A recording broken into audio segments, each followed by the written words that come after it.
Donc je vais débuter cette présentation. Donc merci aux personnes présentes de nous avoir rejoints. Je vois qu'il y a deux personnes de plus qui sont arrivées dans cette attente. Donc aujourd'hui, le webinaire est sur la partie modèle de données et flexibilité du PLM. La présentation va se décomposer, comme d'habitude, en deux parties. Une première partie plus théorique sur la partie un peu modèle de données, comment offrir une flexibilité d'un système d'information tel qu'une solution PLM un peu élargie à l'entreprise. Et ensuite, dans la deuxième partie, on visualisera le modèle de données dans la Racinator. Alors, on visualisera juste les différents objets, les différentes composantes du modèle de données de la solution. Et on va voir un peu comment manipuler ce modèle de données, comment implémenter des nouveaux objets ou les modifier et quel est l'impact sur les interfaces pour les utilisateurs pour montrer la flexibilité proposée par Racinator. Puis à la fin, donc, comme d'habitude, vous aurez la possibilité de poser des questions dans le panneau que vous avez à disposition et j'y répondrai, je relirai les questions et j'y répondrai en direct. Donc la durée, ça a duré à peu près 20 minutes. C'est une présentation que j'avais déjà faite l'année dernière et qui est assez courte. Et donc ça devrait pas être bien long. Première chose, le modèle de données. Donc pour comprendre un peu de quoi je parle quand je parle de modèle de données, ça va être un peu la représentation de tous les objets qui vont être dans la solution. Donc l'exemple que l'on prend parce qu'il est assez utilisé et il est assez complexe au final dans son modèle de données, c'est l'AMDEC, donc aussi appelé DFMEA en anglais. Donc l'AMDEC, c'est un objet en tant que tel, mais qui va être lié à toute une architecture d'objets. Donc ça va lister des fonctions. Pour chaque fonction, on va avoir des items, donc des objets d'analyse de qu'est-ce qui peut être, quelles sont les défaillances possibles sur un objet, les différentes caractéristiques de cet objet. Et ensuite, sur cette relation, on va avoir donc des modes de défaillance avec des effets et des causes, et des détections et des actions qui vont en découler. Donc tout ça, ça implique qu'il y a différents objets qui vont être liés à l'AMDEC, donc de près ou de loin, et surtout que les relations peuvent être différentes. C'est-à-dire qu'il peut y avoir des relations directes d'un objet à un autre, typiquement entre cause et détection et action, mais il peut y avoir aussi une relation entre un ensemble, donc un espèce de binôme et un objet. Donc là, en fait, ça va être sur la relation entre l'item et les caractéristiques, on va avoir des modes de défaillance. Donc il faut penser à ce type de relation quand on construit un modèle de données ou une application qui va pouvoir supporter les processus PLM. Donc pour construire une solution PLM, Arras est reparti vraiment de la base de ce qui allait être nécessaire pour faire leur solution. Donc ils ont développé un framework et c'est la principale valeur ajoutée d'Arras Innovator à la base, c'est le framework qu'ils ont été capables de mettre en place avant de rajouter cette surcouche PLM avec des objets tels que articles, projets, etc. Donc le cœur du système, c'est vraiment le framework et c'est ce dont on fait la promotion chez Minava, c'est de mettre en avant le framework qui permet de rendre évolutif l'application. Donc dans ce framework, on va avoir donc des item types qui vont être, donc là on a représenté avec l'élément métadonnées, donc qui vont avoir toutes leurs informations donc de nom, de comment on gère des versions d'un item type, comment est-ce que l'on définit une certaine classification de cet item type, etc. Donc ça c'est, dans Racine Innovator on va le voir, c'est toute la définition de l'item type lui-même. En plus de cela, vous allez avoir différentes propriétés donc, qui vont être rattachées à cet item type. Donc ça va être toutes les propriétés classiques que vous voulez lister sur l'objet. Typiquement pour un article, vous allez avoir une information de prix potentiellement en direct, le nom de l'article, une description, etc. Ensuite, vous allez avoir des vues, donc ce que l'on représente en général par des formulaires, sachant que il ne suffit pas d'avoir une vue pour un item type, puisque selon des droits d'accès ou des types d'utilisation, on peut présenter différentes vues pour un même objet. Donc ça peut être, selon les métiers, on peut avoir des vues métiers propres à chaque métier et qui pourtant se connectent à un même objet. On va avoir, donc comme on a vu, des relations donc qui vont être assez multiples parce qu'on peut avoir des relations donc avec différentes cardinalités. On peut avoir des relations entre item type directement, typiquement entre un article et un document, mais aussi, on peut aussi avoir des informations ou des relations contenues sur une relation. Donc ça va être un peu la complexité que l'on va pouvoir apporter à la solution. Ensuite, on a le cycle de vie. Donc ça va être tout un ensemble d'états que l'item type va pouvoir, dans lesquels il va pouvoir passer. Donc, à ne pas confondre avec un workflow qui va être un ensemble d'actions qui vont être réalisées pour faire avancer un cycle de vie, sachant que le workflow peut être complètement détaché de l'item type si on veut. La caractéristique ou la différence principale entre un workflow et un cycle de vie, c'est que le cycle de vie, vous allez toujours avoir qu'un seul état de ce cycle de vie qui va être actif. Alors que le workflow, vous pouvez avoir beaucoup d'actions qui sont faites en même temps, et après vous utilisez souvent des nœuds d'attente pour vous assurer qu'à un moment, il y a bien quelque chose qui se passe suite à des actions.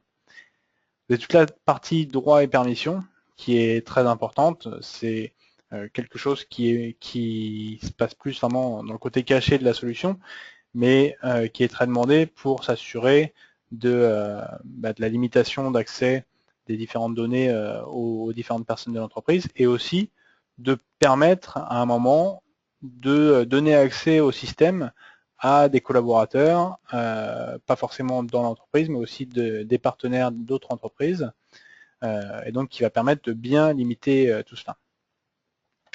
Et enfin, donc les règles métiers, ça c'est un élément qui va être configurable dans Racinator et qui doit être configurable dans une solution PLM, puisqu'on est proche du métier de chaque entreprise, et donc il y a des choses très spécifiques. On n'est pas comme dans un ERP où, même s'il peut y avoir des choses spécifiques à une industrie, en général, il y a beaucoup de fonctions qui sont gérées de la même façon d'une entreprise à une autre. Même si pour des processus PLM de base, on va avoir des processus communs entre les entreprises, on observe très régulièrement des fonctionnalités, des processus métiers très différents d'une entreprise à l'autre et spécifiques souvent aux produits qu'elle fabrique. Et donc pour ça, on doit laisser dans une solution PLM l'opportunité à l'entreprise d'implémenter ses propres règles métiers. Donc pour revenir sur les relations, la relation, c'est un objet elle-même, et donc qui doit avoir différentes capacités de configuration, telles que il faut qu'on puisse gérer le comportement d'une relation, savoir si l'élément enfant, s'il est mis à jour, est-ce que l'élément parent est lié à l'élément mis à jour ou est-ce qu'il est toujours sur l'ancienne version. Faut gérer la cardinalité de la relation, donc est-ce qu'on peut avoir pour un article plusieurs documents en dessous ou un seul ou entre 2 et 4. Il y a toute cette cardinalité qu'il faut pouvoir gérer. Gérer les vues, comment on affiche une relation. Dans une nomenclature, une relation, ça peut être l'ensemble des articles enfants, ou alors ça peut être juste le premier niveau, ou alors juste un article enfant. Il y a différentes vues qui peuvent être faites, non seulement sur le formulaire d'un article, mais aussi sur les données de la relation. Et enfin, le changement de comportement selon le contexte.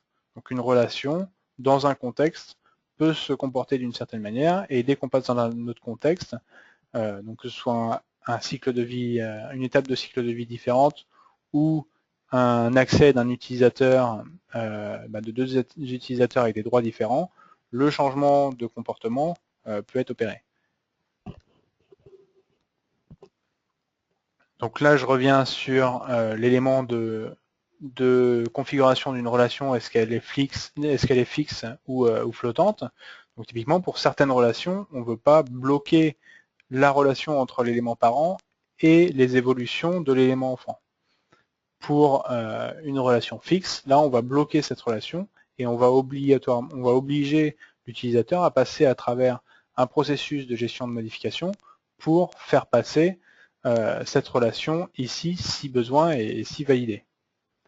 Donc cela dépend vraiment de la stratégie de gestion de configuration, puisqu'il va y avoir certains éléments en fond que l'on ne va pas vouloir gérer de la même façon que d'autres. Dans une nomenclature, en général, on va être fixe une fois que l'élément parent va être relâché, donc va être en l'état release, alors que dans des étapes de design préliminaires, on va avoir des choses plus flottantes où tant qu'on est en design préliminaire, tout ça, ça va pouvoir évoluer et suivre les différentes évolutions des enfants.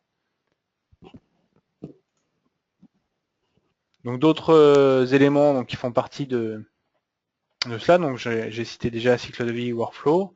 Vous allez avoir des listes de valeurs, donc ça c'est un peu les choses classiques qui vont être proposées pour des propriétés, donc des propriétés qui vont se référer à des listes de valeurs pour chercher les bonnes valeurs justement.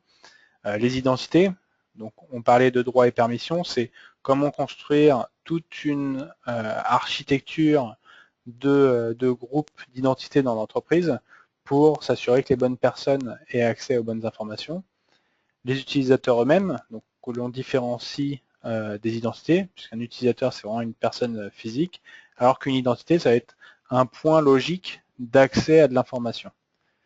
Des permissions, donc qui vont être la relation entre finalement les identités et les objets et les item types, donc de donner des accès à des identités sur des item types. Les méthodes qui vont représenter donc cette capacité supplémentaire de configuration de la solution PLM pour des besoins métiers. Donc il faut qu'une solution PLM puisse être customisée au-delà de ce qui est prévu par l'éditeur, et donc aujourd'hui on est obligé de mettre à disposition une interface de développement dans des solutions PLM. Les fichiers, donc on doit être capable de fournir au client la capacité de stocker des fichiers en lien avec des objets de la solution PLM. Les formulaires, on a vu que c'était les vues.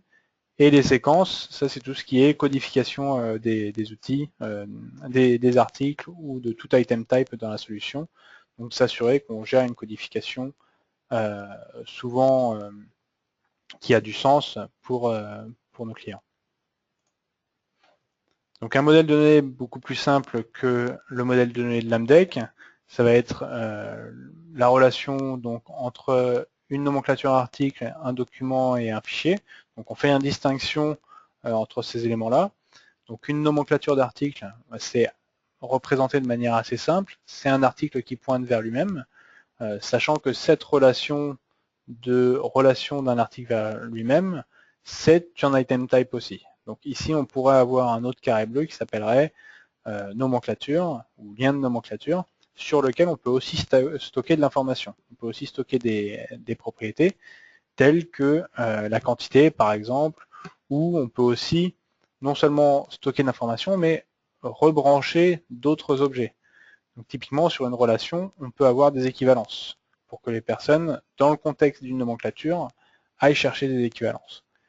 Ensuite, on a une relation plus classique vers les documents, qui est l'objet logique de représentation d'un document dans la solution PLM et qui va être géré en version et qui va pointer donc finalement vers un fichier qui est plus l'objet physique, si on peut le décrire comme ça, donc qui va être vraiment l'élément stocké qui va contenir donc le contenu du document. Donc quels sont les éléments clés pour rendre une solution flexible, et c'est ce sur quoi on appuie en général nous quand on présente Ars Innovator, parce qu'on pense que ça a respecté en grande partie ces critères. C'est la technologie web. Donc aujourd'hui tout est fait à travers du web, que l'on soit sur internet ou en intranet. La plupart des applications tendent vers les technologies web, et donc toutes les technologies de développement s'orientent un peu vers cela. On a vu ces dernières années de plus en plus de démarches allant vers le JavaScript. Donc ça, c'est des choses à prendre en compte sur s'assurer que la solution que vous avez ne deviendra pas obsolète dans les prochaines années.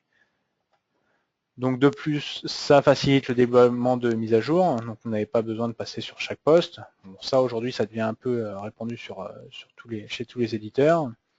Et tout ce qui est évolution d'interface utilisateur, aujourd'hui, ça se concentre, comme je viens de le dire, sur le web.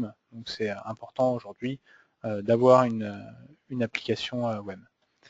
Le framework, donc s'assurer que le framework soit clairement défini.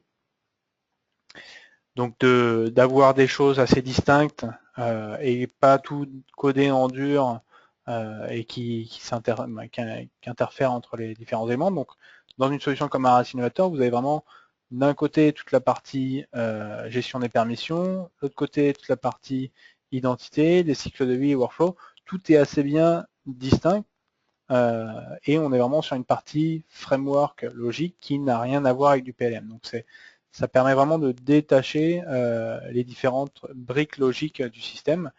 Idem pour la base de données, on n'a pas de lien avec des requêtes SQL, etc. Tout s'échange en format XML vers la base de données. Donc on n'a pas de prise en compte d'une base SQL. Donc demain, ça pourra changer. Il faudra changer plus l'interface plutôt que le framework lui-même. Et enfin, donc les standards. Donc ça, c'est un point sur lequel il faut apporter beaucoup d'attention. C'est petit à petit, il faut exiger de plus en plus auprès des éditeurs d'avoir des solutions qui se reposent sur des standards. Et donc ça, c'est les choses qui sont définies à plusieurs niveaux, donc que ce soit au niveau de la gestion des données ou au niveau du framework ou de la technologie utilisée, jusqu'à la partie métier. Aujourd'hui, quand on met en place une gestion de configuration avec la gestion des modifications, on réutilise des éléments du Change Management CM2, qui n'est pas un standard, mais qui tend à se proposer comme tel. Il y a eu des expériences de sociétés qui ont implémenté des modèles de données découlant de standards type AP242 sur la solution. Donc ça, c'est les choses qui sont vers lesquelles il faut se diriger. Donc quels sont les risques d'une solution parfois on a les arguments de solutions trop flexibles.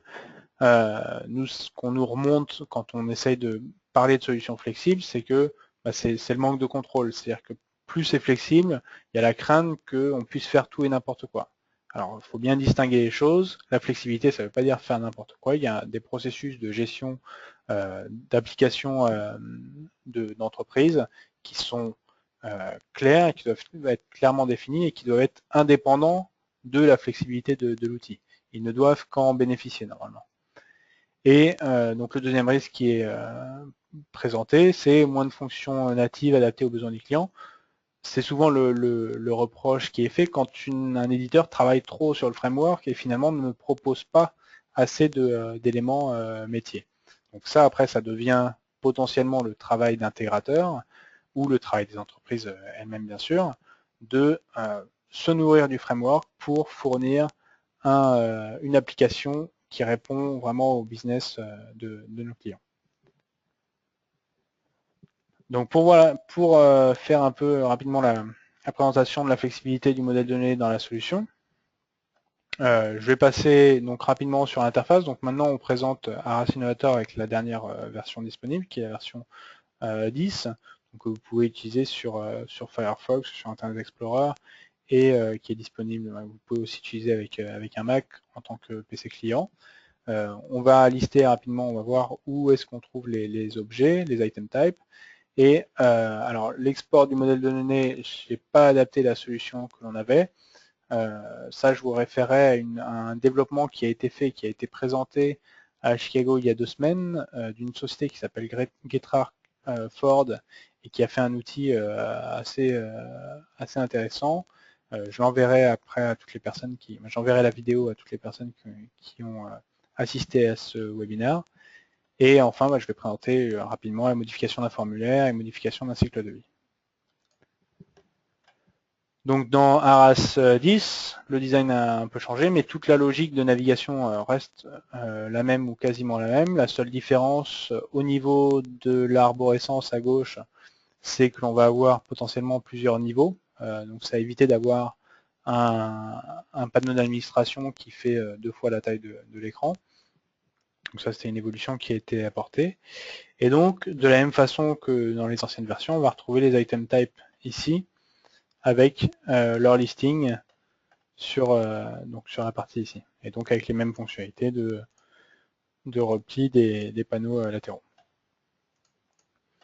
Donc si je liste les articles ici et que je veux lister par exemple, je liste mes item types et je veux lister un article, donc de la même façon qu'avant, je peux l'éditer. Et donc on voit un peu les différents onglets qui correspondent aux éléments que je citais propres à un item type, qui sont donc les propriétés, les relations, les différentes vues. Donc on peut présenter différentes vues, le cycle de vie, les workflows et différents éléments d'accès, de droit, etc. Donc par rapport à une propriété, si aujourd'hui je veux rajouter une propriété, donc il faut que je m'assure que l'objet soit loqué, donc en mode édition. Je vais rajouter une propriété que je vais appeler risque, en anglais, et je vais indiquer comme booléen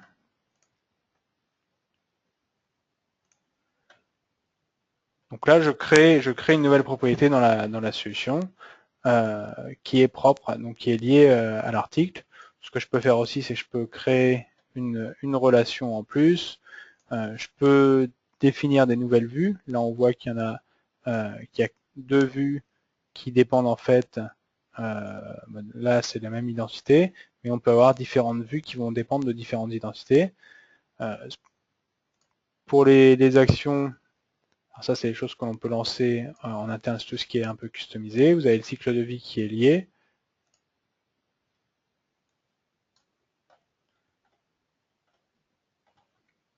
Donc là aussi, si vous aviez vu les anciennes versions, il n'y a pas trop d'évolution, peut-être un minimum d'évolution graphique, mais sinon c'est le même fonctionnement.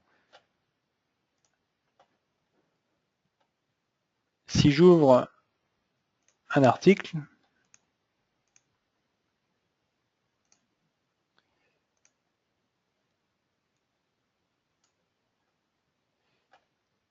on voit donc une vue donc, qui est le formulaire de l'article.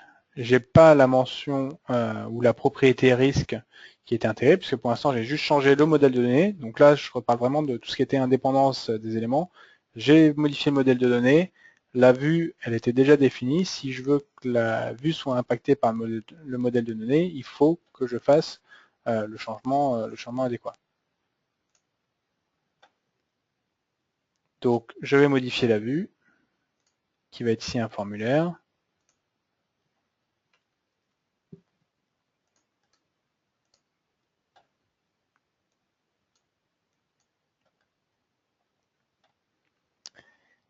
Et à chaque fois que l'on rajoute une propriété, elle est listée dans Unused Properties et elle va être placée donc ici. J'enregistre mon formulaire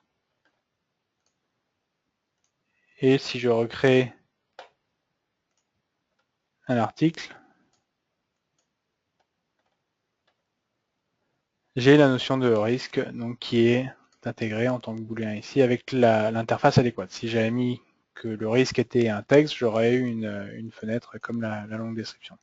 Donc ça c'est la partie propriété. Si on veut changer une relation, typiquement je veux rajouter une relation entre article et projet, il me suffit dans le modèle de données d'aller sur l'item type article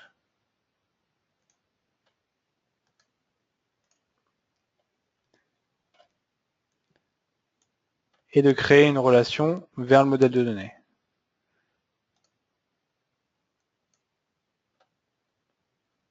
Vers l'objet projet, pardon.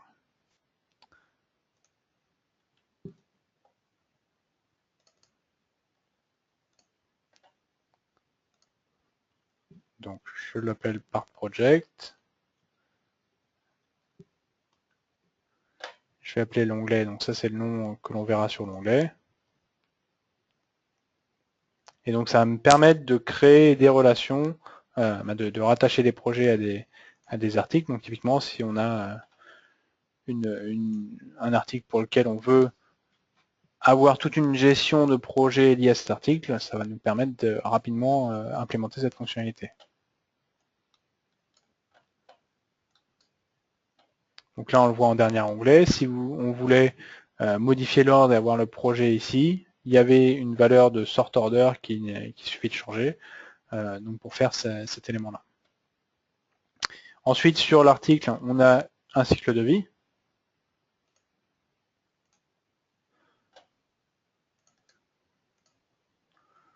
Donc, que l'on peut éditer. Alors, attention, Arras est très configurable.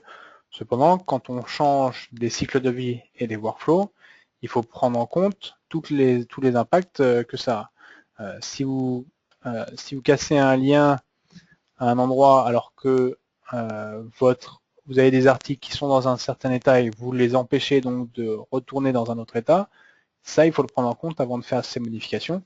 C'est pour ça que lorsque l'on est dans une entreprise, toutes ces modifications de design, même sur des cycles de vie ou sur des workflows, se font sur des instances de développement qui après doivent être testées par vos soins sur des instances de qualité avant d'être poussées en production. Donc là, je peux rajouter ici un état, donc c'est avec toutes les fonctionnalités de clic droit. Je vais lui donner un label.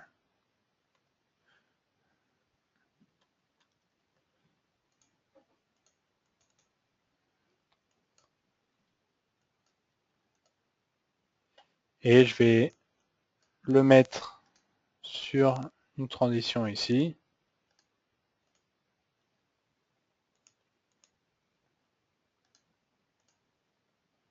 Par exemple ici, pour rendre obsolète de préliminaire. Ça n'a pas vraiment de sens, mais c'est juste pour montrer un peu la flexibilité de l'outil. Et donc sur chaque lien, vous allez pouvoir mettre des rôles, donc de ces personnes qui vont pouvoir faire évoluer ces articles. Donc, si je fais administrateur comme je suis administrateur, à partir de là, si je crée un article,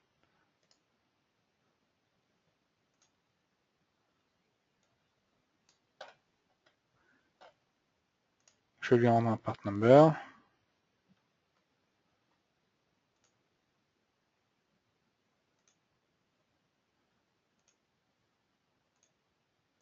Dans mes possibilités donc de promotion, je vais retrouver donc l'état que je viens de créer, donc qui m'est mis à disposition maintenant. Donc ça, ce sont plus des choses à tester, à appréhender pour comprendre quel va être l'effort nécessaire pour configurer une solution PLM telle que l'on veut qu'elle soit au bout du compte, mais en aucun cas, ça va être des choses faites en production sur un instant. C'est vraiment pour diminuer le temps d'implémentation de la solution. Donc pour plus d'informations sur la partie modèle de données, ce que l'on rappelle toujours à nos clients, parce que souvent on nous demande des documentations supplémentaires sur comment on fait pour ajouter une propriété, comment on rajoute des relations. Vous avez beaucoup de documentation disponible sur l'aide contextuelle. Donc quand vous êtes sur un article, ici, vous cliquez sur le point d'interrogation et ça va détecter sur quel objet vous êtes et il va y avoir une aide contextuelle donc, qui va vous expliquer non seulement la partie métier, PLM, donc, comme ici on a le modèle de données qui gravite autour d'un article, mais aussi toute la partie configuration,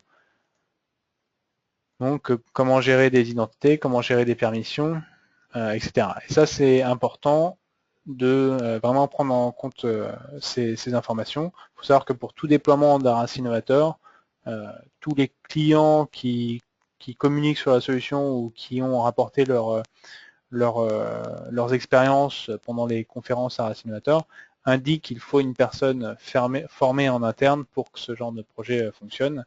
Et la marche à gravir pour être un peu efficace sur un simulateur n'est pas énorme. Il faut faire cette démarche pour faciliter ce type de projet.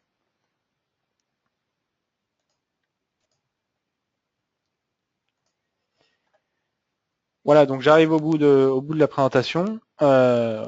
comme toujours, Aras Innovator est téléchargeable donc, gratuitement sur aras.com, toujours sur une plateforme Internet Explorer, non, sur une plateforme Windows Server, pardon. Côté client, maintenant, ça a évolué. Ça peut être de Internet Explorer, ça peut être du Firefox, ça peut être du Windows, ça peut être du Mac. Et après, une fois que vous avez une base installée, vous pouvez rajouter des projets démo ou vous alimenter donc de certains projets qui sont disponibles. Alors certains ont été mis à jour pour la dernière version sur la page projet d'Aras. Pour plus d'informations, n'hésitez pas à aller sur notre site minerva-plm.com ou me contacter ou nous contacter donc à l'adresse contact@minerva-plm.fr. Si vous avez des questions, n'hésitez pas et je les recevrai et je vous répondrai personnellement, il n'y a pas de problème. Merci encore pour avoir assisté à cette présentation. Je l'ai enregistré, mais on ne distribue plus à grande échelle les enregistrements. Donc à la demande, on pourra communiquer un lien si besoin. Bonne fin de journée et à bientôt.